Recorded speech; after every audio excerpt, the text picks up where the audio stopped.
All right, well, welcome everybody to Home Office Hours Live with Vistaprint.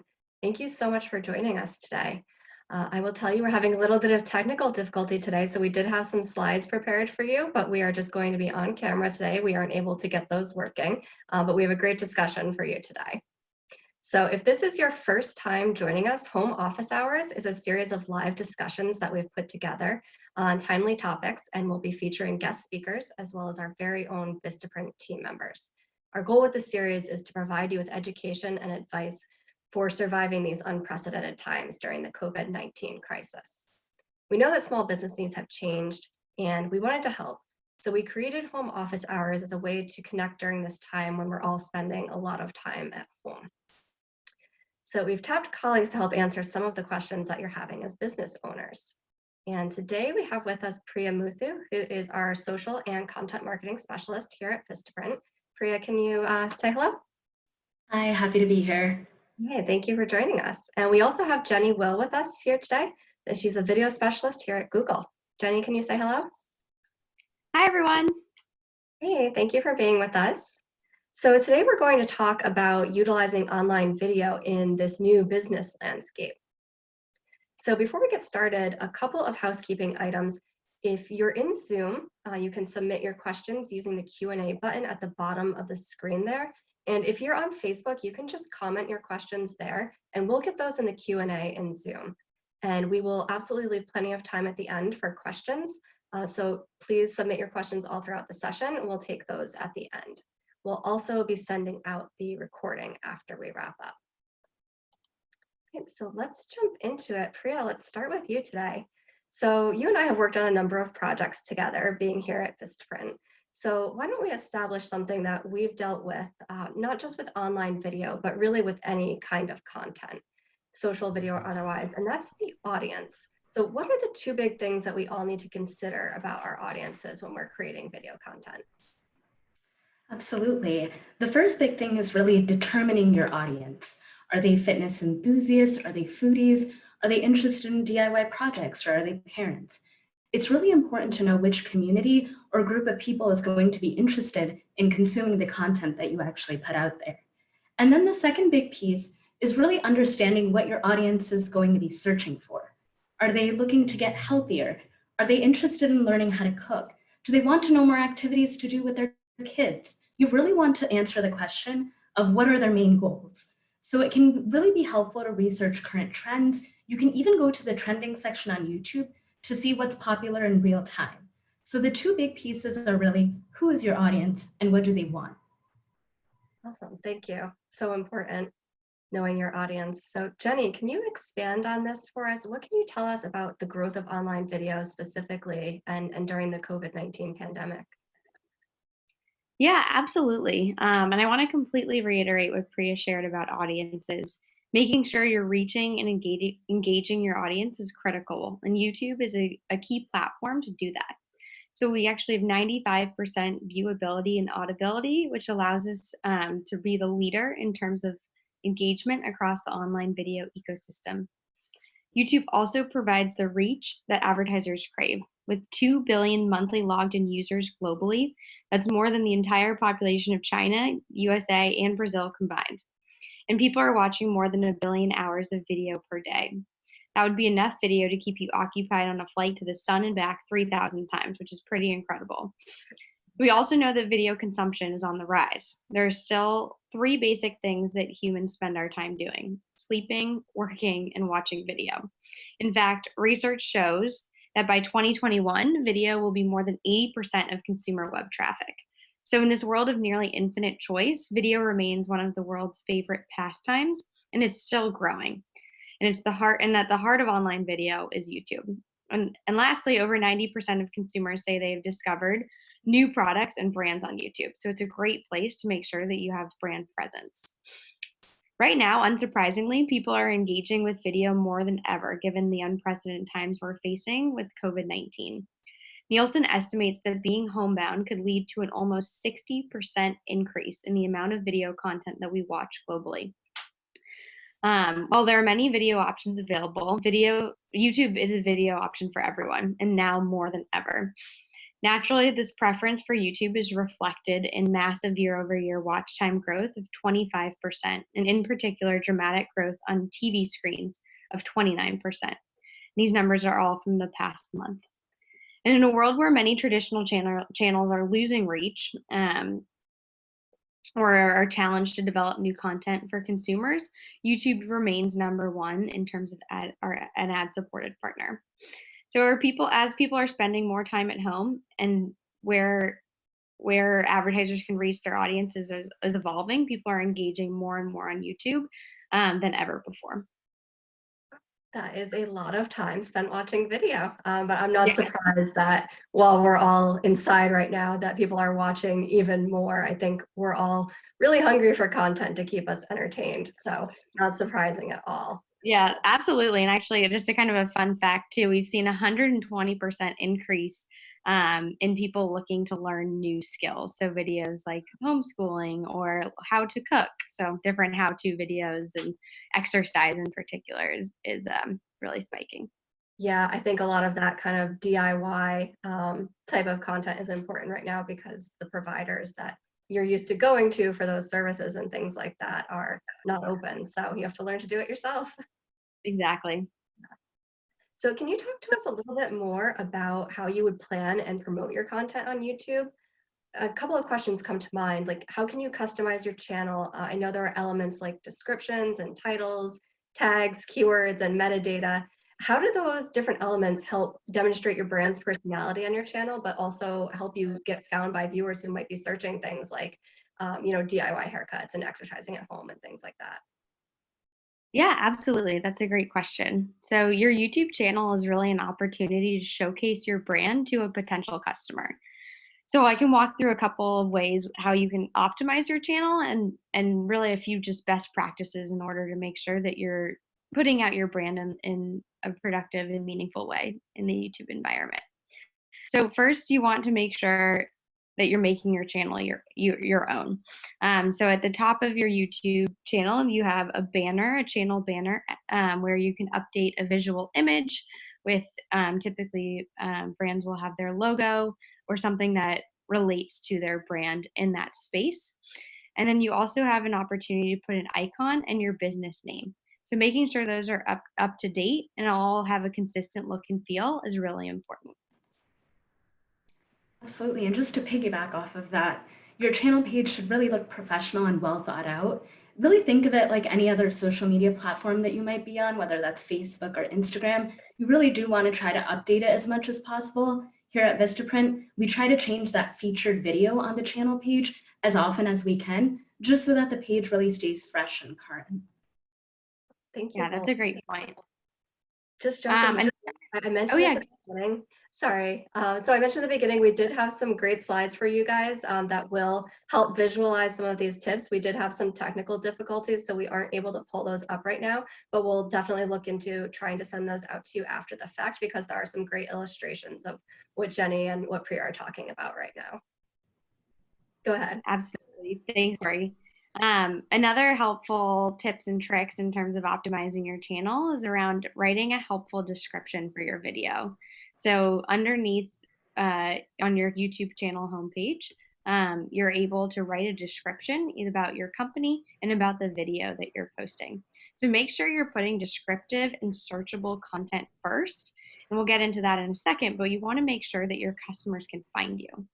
And then you also have the opportunity to add extra information and links if needed. If you're talking about something in your video that you link to on a landing page on your site, you can absolutely include that link in this description area. Definitely. And aside from your actual channel page description, just speaking of descriptions in general, you want to ensure that all of your videos have these descriptions as well. So wherever applicable, actually, within your descriptions, you can even cross-promote some of your videos. And this also works especially well to squeeze some additional views out of older content that might need some more love. So you can even promote an older video in your description of a new video that you're releasing if there's some relevancy or connection. So not only descriptions on your channel, but across all your videos as well. Great tips. Absolutely. And then the last point is really around making sure customers can find you. And I touched on this briefly in the previous point, but you want to make sure that your content is searchable, and that once you upload your video, you want to make sure that you have the right keywords in your titles and descriptions to make sure that if people are looking for what you're offering, it will come up. So well-written descriptions with the right keywords can boost views and watch time by helping your videos show up in search results. A great way to look at this is to look at what other brands are doing in terms of how they're labeling their videos.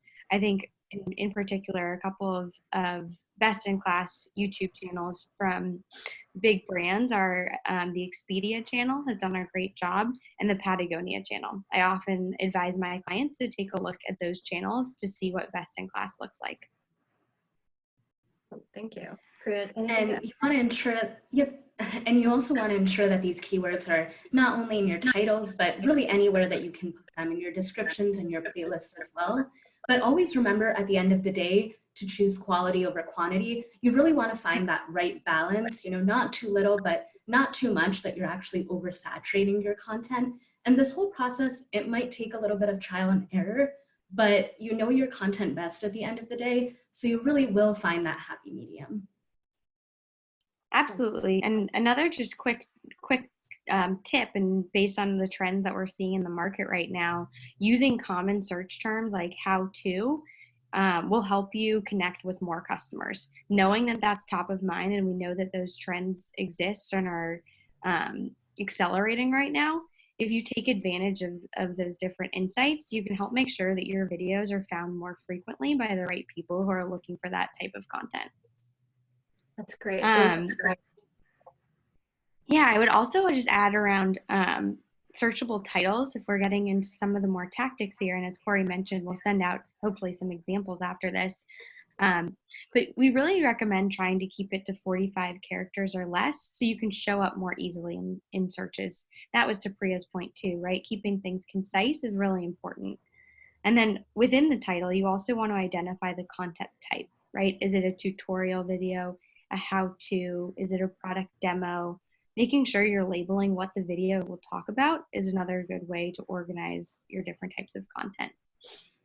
And also, we recommend labeling with brand or series if needed.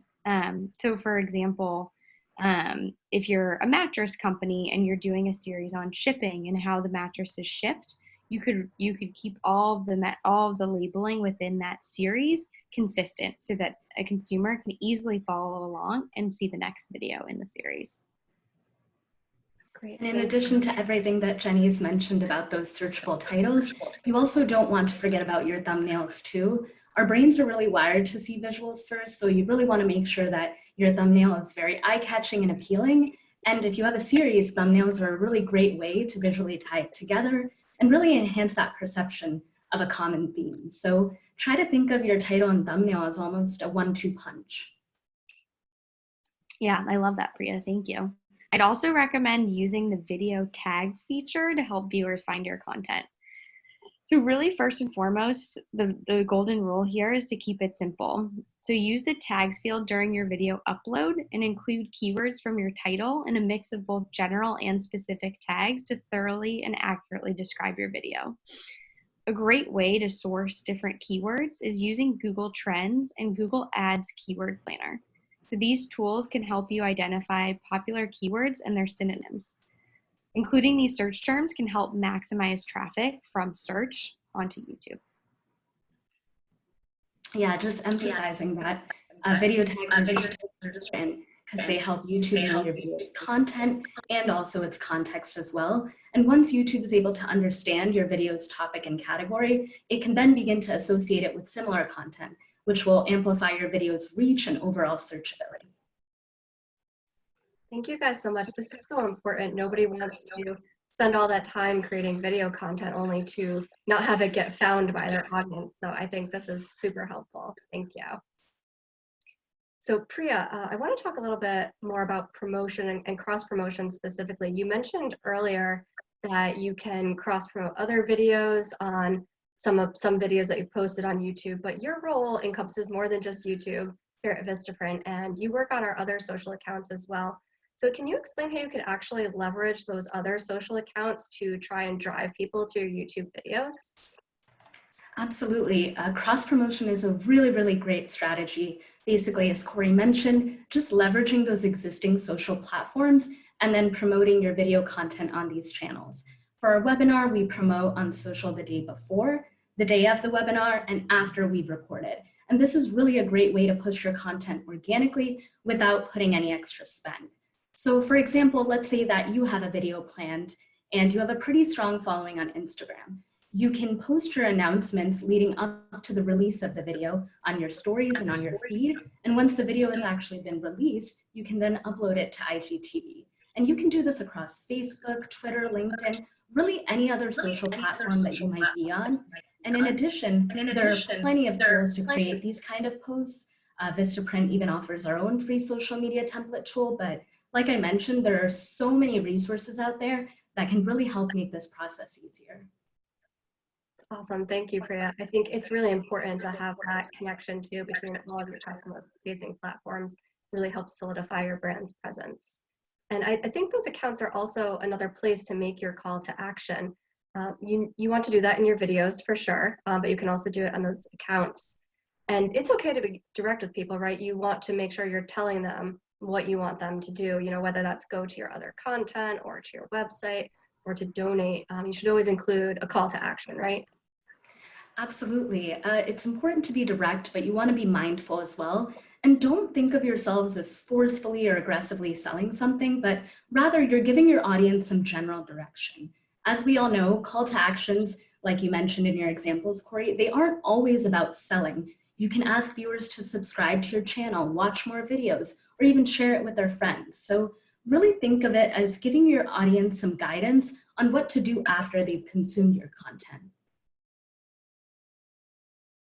Yeah, and I would just echo Priya's point. One of the tools that YouTube has created for you is a tool called end cards, and that actually allows you to put a call to action at the end of your video. So you can take advantage of that feature every time you upload a new video. And like Priya said, you can do things where you're directing users to visit a part of your site or subscribe to your channel so that they'll get regular updates about new content that you're putting on YouTube. That's awesome. Thank you. Very helpful feature.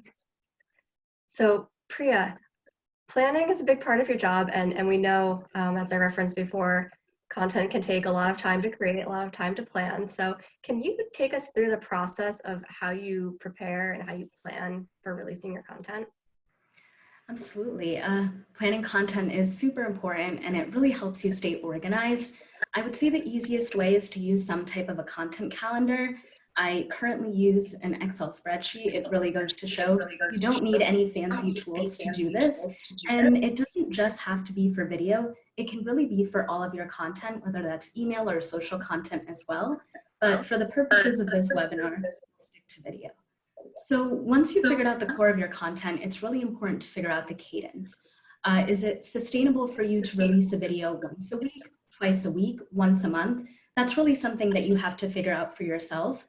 For our webinar, we decided that it was sustainable to do it twice a week.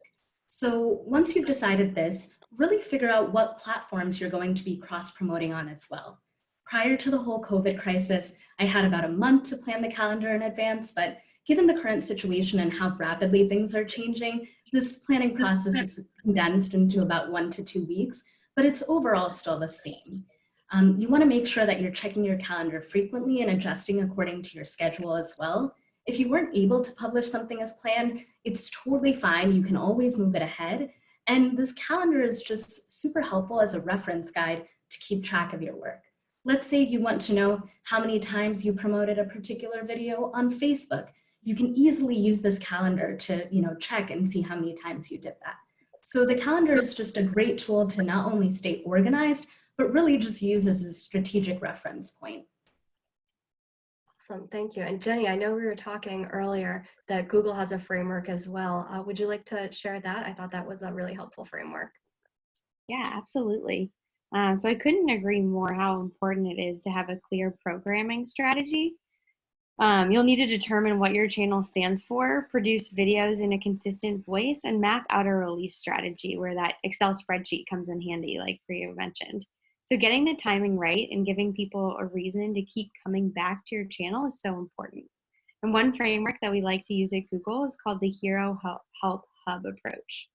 So Hero is the content that you want to push to a big, broad audience. So most likely you only have a few hero moments per year. So for example, major product launches or seasonal tentpoles that you can use to help push and activate your brand. Hub content is more episodic or multi-part series designed to give a fresh perspective on your audience's passions and interests. This is often staggered throughout the year. I find for hub content, it's really helpful to tap into Google Trends, again, the free tool that I mentioned earlier, to understand what are your customers searching for and what's spiking in relevance right now, and try and build hub content around what's most relevant. And then help content is the type of video content that answers the questions your consumers are asking to create programming that is always relevant throughout the year. So consider making product tutorials, how-to lessons, or customer service videos, depending on what your product or service offers. This is great guidance. Thank you both. I hope this really helps people in planning out their content. So we've been talking mainly in the context of organic video and organic content. So let's shift over a little bit here. Jenny, it would be great if you can explain to us how a small business can jump into YouTube advertising, especially knowing that most small businesses don't have that professional video capability. They're not engaging an advertising agency to create these videos for them. How can they get started? Yeah, absolutely. And especially in today's current environment when many traditional video services are closed or not in operation right now due to COVID, what we've done at Google is released a tool called Video Builder, which is actually a self-service ad production tool that's primarily developed for advertisers who have limited bandwidth, experience, or limited resources to produce a video on their own for a Google ad campaign. So this is a great way to get your feet wet in terms of jumping into the world of YouTube advertising. So by manually populating video layouts with different types of images, for example, product or lifestyle shots from display, print, social media, websites, you can really pull from wherever you have existing assets. Put in your branding elements like your logo, brand colors, and then add in messaging or copy, whatever you want your video to say. This tool will then render a YouTube optimized video for you for free of charge. So we're really excited about this new feature. If we dive deeper into how it actually works, all that you need is different types of images. And again, you can pull from those different channels that you may already have content on, and then pull in your brand elements, whether it's colors or logo, and then the messaging and copy, and you're all set.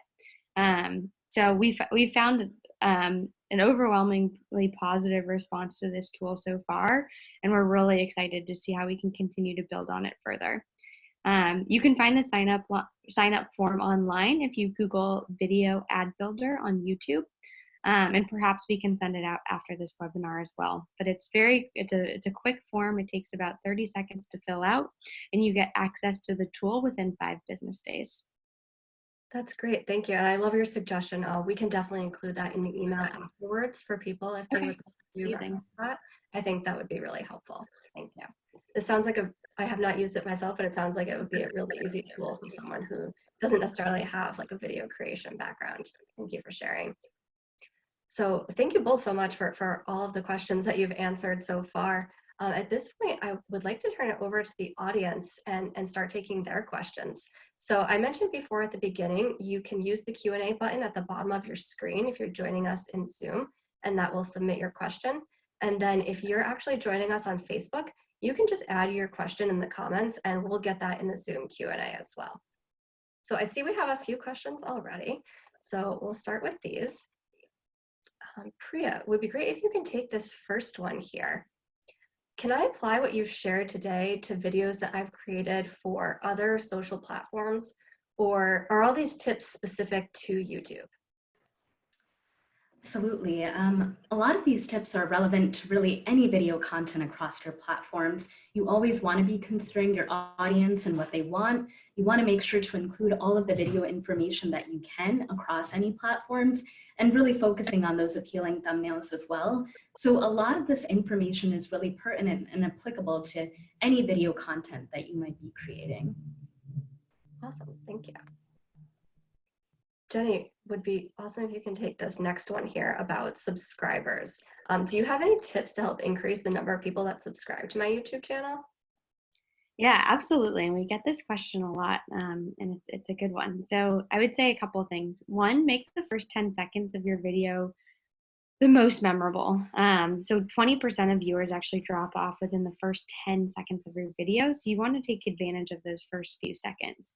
This is from an organic standpoint, and we also see that hold true from a paid advertising perspective, where we see the drop off rate after 5 seconds. So within paid advertising on YouTube, we use a format called TrueView, and that allows the viewer to skip the ad after the first 5 seconds. As many of you have probably experienced in the YouTube environment watching videos, you have the opportunity to skip the ad.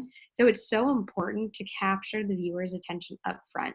And we carry that principle over to organic best practices as well to make sure that people are hooked in the very beginning and actually want to continue watching your video.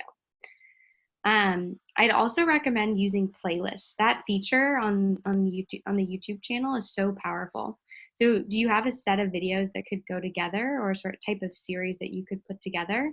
Maybe it's a reoccurring weekly educational series. Maybe it's webinars, kind of like what Vistaprint's doing. If you can put all those together in a playlist, it makes the content that much more powerful and relevant, and will encourage users after they watch one video to stay around and watch a few more. And additionally, if it's something that's happening on a weekly or a reoccurring basis, if they subscribe to your channel, they'll get an email update anytime a new video is posted. And then I'd also recommend adding call to actions to your videos. So we touched on this a little bit earlier, but one of the call to actions that you can add within a YouTube end screen is to subscribe now. So that helps increase your subscriber count significantly as well. And then lastly, just invest in your videos. So there's opportunities to get involved from a paid advertising standpoint too, from a very low amount from the beginning, but you can also encourage additional traffic and subscribers that way as well. Perfect, thank you, so helpful. Let's stick with you, Jenny, actually, for this next question. So we just talked about subscribers, so kind of in keeping with that theme, we can talk about views. So our next question is, I've spent so much time and effort creating videos that aren't getting many views. How can I boost them? Yeah, it's such a good point. And similar to the subscriber question as well, I think a lot of the points that I just mentioned are still relevant in terms of this view question. But the difference here is making sure that your YouTube videos are findable, right? Making sure people are actually able to find and search for and access your YouTube videos. That will really increase your view count. I think one of the best strategies here is to have a cohesive approach across all of your different media channels. So if you're creating a new video and you have a blog, for example, post about the new video upload in the blog, maybe then share the blog post on Twitter or Facebook or other social channels that you might be using. Really, when all of these platforms work together, that's when you have the best result. I think making sure you have a consistent look and feel across all of those different channels is also so important in terms of branding. And then lastly, I mentioned this with the subscriber count as well, but paid promotion is a really effective way to get more video views as well. And you can, again, start out small, build up. There's complete flexibility in terms of how you'd want to execute that type of strategy. Great, thank you. And I think a lot of that goes back to Jenny's point from before about cross promotion on all those different platforms. And just to add on to that, you also, if you really are, your goal is to get more video views, make sure that your call to action is also pointing people to maybe watch your other videos so you can increase that overall view count.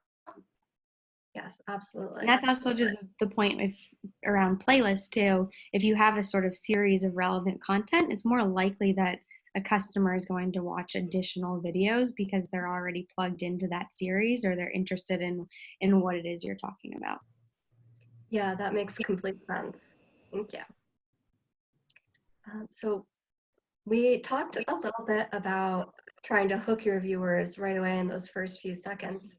But talking about the overall video, Priya, can you take this one? What is the ideal video length? Sure. So this is kind of like the $1,000,000 question, I feel. It gets asked a lot, and there are lots of numbers out there, but really, it depends on the actual type of content and where you're going to be sharing it. So, let's take YouTube. A key consideration is really how long people are actually watching your video. So let's say that you upload a 15-minute video, but people are dropping off at about 5 minutes, which means that they're only watching a third. Maybe consider shortening your video next time and see if people still drop off at that 5-minute mark or if they watch the entire video. So basically, you want to show YouTube that your audience is watching most of your video and not just dropping off a third or halfway through. So this process does take a little bit of trial and error to figure out what's going to be the ideal length for you, but there really is no like hard cut solid answer on the ideal video length because it just depends on, like I mentioned earlier, really the type of content and where you're going to be sharing it. Yeah, there are so many different factors. I like your point about letting the data guide you and really watching what your audience is doing. Jenny, did you have anything to add to that? Yeah, I would just jump in on the data point. I really couldn't back that up more, and that it's so important to understand how your videos are performing on your channel. And YouTube actually offers a free tool called YouTube Analytics. Um, Essentially allows you to understand how your videos are performing, how your consumers are interacting with your video. So you have an overview tab that shows you all of the key metrics for your channel. So it shows watch time, views, subscribers, and you'll get to see a number of different reports. So right around top videos, which are your videos ranked by views, real-time activities, so your performance over the last 48 hours or 60 minutes, depending on what view you want to look at. And then data around your latest videos, so your performance on your 10 most recently uploaded videos, as well as just a typical performance overview. So a comparison of your latest video to your channel's typical performance. This is a great way to understand how your video is resonating with your customer base. So to Priya's point, if you're uploading a 15-minute video and you realize that users are dropping off after the first 5 minutes, which you can see through YouTube Analytics and looking at the retention curves, then you might want to start playing around with shorter form content and maybe post a 5-minute video and see if you're able to capture users' attention for longer. That's great. I think the headline that I'm getting from that is there is a ton of data out there that you could easily access that will help guide you in that decision of how long your videos specifically should be, because there is no one number for everybody. Thank you. No, absolutely, and it's all free too. So it's a great tool to keep keep in your toolkit. We love free. I do too. All right, so our next question here, kind of a two-part question, and I'm guessing that you get particularly the second part a lot, although I'm thinking the first part is probably pretty common too. Jenny, we'd love if you can start us off on this one. What are the elements of a good video, and is it okay that I shoot it on my iPhone? Yeah, that's a great question. So especially in the current environment, right? We're getting this type of question a lot. So what I recommend doing is check out some of your favorite YouTube creators.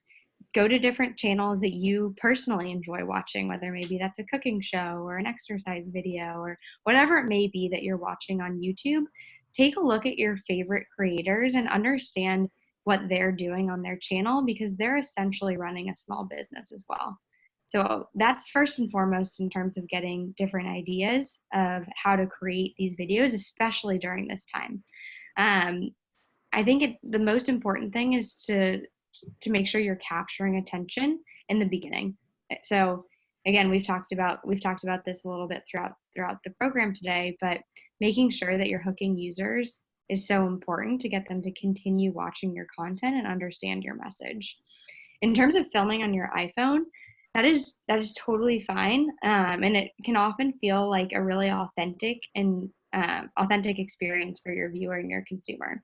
I think the most important thing is that you want whatever you're putting on your channel to be it's essentially a view of your brand, right? So it needs to be consistent with your brand tone and feel. And if you can accomplish that through a selfie video or setting up your iPhone to capture a specific moment, that's absolutely fine. And again, take a look at what your favorite creators are doing, because everyone's working on, sort of constrained resources right now, and we're seeing some really creative things coming out of this time. Yeah, I think that's a great point, particularly now, even people who had more sophisticated equipment and resources before just might not have access to them now. So we're seeing a lot of brands, a lot of creators get really creative, and I think even more authentic, and you're getting that kind of real, honest view into the brand and businesses and the creators' lives. Yeah, absolutely. Thank you. So Priya, I know that we have some of this content here for Vistaprint, so I'll pose a question for you. I've already shared tutorial videos for my clients, and I was wondering if you had suggestions of other types of video content that can drive engagement for small businesses. Definitely. Video content is sort of like a plethora. There are so many different types of, video content out there. So aside from tutorials, you can think about Q&A sessions, maybe a behind the scenes, even quick short tip videos, or even a live stream. I think really at the core of it, you want to ensure that your video content is super genuine and authentic. And also really consider the platform that the video is going to live on, because as we all know, certain types of content perform better on certain platforms. You see a lot of long form videos on YouTube, but maybe Facebook and Instagram, we see, more shorter videos. So really consider where the content is going to live and your audience on that platform, but really anything that shares your story that's kind of genuine and authentic and in line with your brand voice, I think will work. Awesome, thank you. So I just want to call out, I know that we have one more question right now, so keep them coming. If we don't have additional questions coming in, we might wrap up early for today, but we do still have time. So if you have a question, submit it in the Q&A, or if you're on Facebook, put it in the comments. So the last question we have here right now, this is definitely a hot button topic. So Priya, how should I handle responses and feedback once my videos are live? Honestly, like you would any other social media channel, you want to make sure that you're responding to as many comments as you can, whether they be both positive or negative, and that you're really taking into consideration any feedback or suggestions that you get. After all, this is coming from your audience, so really, if you can apply one of their criticisms or comments that they have, really try your best to take that input in and apply it where you can. Yeah, I think taking that feedback and trying to use it constructively is really important. So it can absolutely be a big opportunity. So I don't see any additional questions right now, but I'll give everybody a couple more minutes. We usually end these by asking our panelists for their final thoughts. So I am going to ask you, Priya and Jenny, for your final thoughts. And if you still have a question, go ahead and take this time to pop it into the Q&A. Otherwise, we're going to wrap up for the day. So Priya, what would you say your key takeaway is from today's conversation? So I feel like everyone's heard this a million times now, but really emphasizing on, quality versus quantity. Like Jenny and Corey, we've all discussed, we want to keep it concise and simple, but really make sure that you're focusing on quality and not just, the quantity. Absolutely, I think that's definitely important. And Jenny, how about you? What would you say is your key takeaway for today? Yeah, I would say just get started. So there's so many helpful resources available online to guide you through this process. And you'll learn so much just by actually getting your channel set up and posting different videos. Understanding how your audience reacts is really the best way to move forward, in my opinion. And the best part about digital videos, you get that feedback loop and data in real time. So you can constantly adjust and edit based on what's resonating with your customer base. Awesome. Thank you both. And we did have one more question come in. So this Great. one is about views and analytics. Jenny, would be awesome if you could ask this one. Priya, you may have something to weigh in on here. You're just reading the question now. It covers a little bit of YouTube and Facebook. So when sharing YouTube videos on Facebook, are the views still counted on YouTube analytics? Jenny, do you know that? I'm just looking at the question right here. Yes, so it depends on where you're looking in YouTube Analytics, and maybe we can share a screenshot of exactly where you would find that. But you are able to see different metrics by where they're coming through based on different social channels. Thank you. And Priya, have you executed on this for us at Vistaprint? Do you have any knowledge on your side if you've been able to see this? Yeah, just to Jenny's point, being able to see the various traffic sources is pretty helpful within the actual analytics tool. So, I am able to see when we, let's say, post our webinar on Facebook, how many, on the YouTube analytics tool, how many are actually coming from our Facebook post versus the video that we actually published on YouTube. So it's just a really helpful way to keep track of that data and see maybe if, more people are watching your video on Facebook versus when you actually just upload it on YouTube. So it can really help make some good data-driven decisions. Perfect. Thank you. All right, well, I don't see any other questions coming in, so we are going to wrap it up for today. Thank you both so much for taking the time to be with us today. And to our audience, we're going to be hosting these every Tuesday and Thursday. We're covering various relevant topics, and to Priya's point about feedback before, we absolutely want all of your feedback on what topics we should cover, what you're finding most valuable about this, what you want to see more of, what you want to see less of. So we have included a link at the end of the webinar, and we also send it out in the follow-up email. Please take just a couple of minutes, fill that out, let us know what you want to hear and how we can make this better for you. You can also send any questions that you might have or topic suggestions to homeofficehours@vistaprint.com. And you can also follow us on Facebook, Twitter, LinkedIn, Instagram. We post there, as Priya mentioned, about upcoming webinars, and you can absolutely comment on those posts as well and give us feedback on topics that you'd like to see. So you can find more information in the meantime as well on a lot of these topics if you head to vistaprint.com and check out the Support Small Business Hub. So we'll wrap it up now for today. Priya, thank you very much for joining us. And Jenny, thank you as well for being with us today. This has been Home Office Hours Live with Vistaprint. Thank everybody for your curiosity and your time.